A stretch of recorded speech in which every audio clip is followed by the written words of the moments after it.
But when I was correctly diagnosed with type 1, it was like the red carpet had rolled out, and then I'm getting better care. And this is very unfortunate.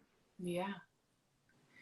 What do you think the root of that is? I mean, it's just so frustrating that you have to have scientific evidence because you're so committed to your own health that you're testing more regularly than you need to be, and it takes basically a scientific experiment on your own body to convince your doctor, your endocrinologist, that you need an antibody test.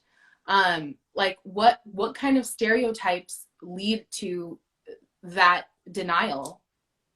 I think there was definitely ageism involved because I was 31 years old. And I think when the myth that is perpetuated is that people with type 1 are like teens and kids, then they aren't doing antibody testing on a 31-year-old. Yeah. I also think race has a lot to do with it. As a Black woman, when we hear T1D, we have an image of a white person. And so it's like, oh, you're a Black person with T1D?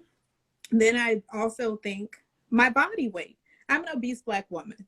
And it's like, oh, fat, Black, an adult must be type 2. Yeah. And for me, it's hard enough to accept those kinds of things when I'm initially diagnosed. That's one thing. Yeah.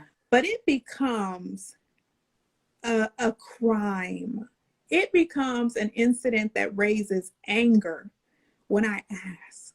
Yeah. See, when I was first diagnosed, I knew nothing about antibody testing. I knew nothing about testing my C-peptide levels to see how much insulin I'm producing. I'm only going by what my healthcare providers are doing. Yeah. Okay, I get that. You thought I was 31, so I couldn't have T1D. You thought I was obese, so I couldn't get T1D. You thought I was Black, so I couldn't get T1D. But I asked for an entire year, more than one endocrinologist.